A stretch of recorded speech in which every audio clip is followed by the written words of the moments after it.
Hello, good morning. അപ്പോൾ ഇന്ന് രാവിലെ ആദ്യത്തെ ഒരു അയർലൻഡിലെ എക്സ്പീരിയൻസ് ആണ്. എന്നെ സംബന്ധിച്ച് ആദ്യത്തെ ഫസ്റ്റ് എക്സ്പീരിയൻസ് ആണെന്ന് പറയാം. കാരണം ഐസ് വീണിരിക്കുകയാണ്. ഇനിമേ ഈ തണുപ്പിനെയൊക്കെ ചെറുത്ത് നിൽക്കാൻ പറ്റുന്നു, കുഴപ്പമൊന്നുമില്ല. കാരണം -1 ആയിട്ടുണ്ട്.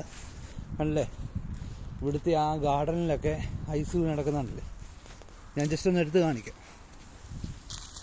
ഇത് വേണ്ട ഉണ്ടാ, ഇത് ഐസാണ്. പക്ഷേ ഇച്ചിരി ഹാർഡുമാണ്. ഇത് കണ്ടില്ലേ, എല്ലാം ഐസാണ്. ഈ റോഡിലും വാഹനത്തിൻ്റെ മുകളിലൊക്കെ ഐസ് കട്ട പിടിച്ച് കിടക്കുക. അപ്പോൾ കഴിഞ്ഞ ദിവസം വാഹനം എടുത്തുകൊണ്ട് ഡ്യൂട്ടി കഴിഞ്ഞ് വാഹനം എടുത്തുകൊണ്ട് നമുക്കൊന്നും കാണാൻ പറ്റത്തില്ല. കാരണം ഫ്രണ്ട് വിൻഡോയിലെല്ലാം ഐസ് കട്ട പിടിച്ച് കിടക്കുക. അതിനുള്ള ജസ്റ്റ് ഒരു സൊല്യൂഷൻ എന്ന് പറഞ്ഞു കഴിഞ്ഞാൽ ജസ്റ്റ് വെള്ളം തിളപ്പിക്കുക, ഗ്ലാസ് ഒഴിപ്പിക്കുക, വണ്ടിക്കകത്തുള്ള ഹീറ്റർ ഓണാക്കുക.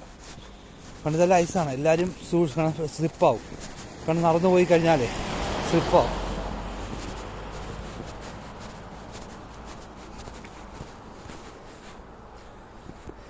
ഇവിടെ ഇപ്പോൾ സമയം ഇപ്പം 8 മണിയാറായി. അതുകൊണ്ട് ഇപ്പോഴും നേരം വെളുത്ത് വരുന്നേ ഉള്ളൂ. കണ്ടോ, ഇതൊക്കെ ഒരു വില്ലയാണ്. ആ വീടിൻ്റെ ഫ്രണ്ടിലൊക്കെ കണ്ടോ, എല്ലാം ഐസാണ്. നൈറ്റിലൊക്കെ ഇന്നിപ്പം ബ്ലാക്ക് ഐസ് ആയിട്ടുണ്ട് കേട്ടോ. നമ്മളിപ്പോൾ ചവിട്ടി കഴിഞ്ഞാൽ ചിലപ്പോൾ വീഴും. വാഹനമൊക്കെ ബ്രേക്ക് പിടിച്ചാൽ പോലും സ്ലിപ്പാൻ ചാൻസ് ഉണ്ട്. അങ്ങനെ ഫസ്റ്റ് ഒരു എക്സ്പീരിയൻസ് ആണ് ഇവിടെ കേട്ടോ, അയർലൻഡിലെ. എൻ്റെ ഒരു ഫസ്റ്റ് എക്സ്പീരിയൻസ് ആണ്. ഞാൻ ആദ്യമായിട്ട് വന്നിട്ടാണ് ഇങ്ങനെ എൻ്റെ ജീവിതത്തിൽ ഞാൻ സത്യം പറഞ്ഞത് അനുഭവിച്ചറിയുന്നു. ഓക്കെ, അപ്പം സൂക്ഷിക്കുക. എല്ലാവരും നടന്നു പോകുമ്പോഴും വാഹനം ഓടിക്കുമ്പോഴൊക്കെ സൂക്ഷിക്കുക.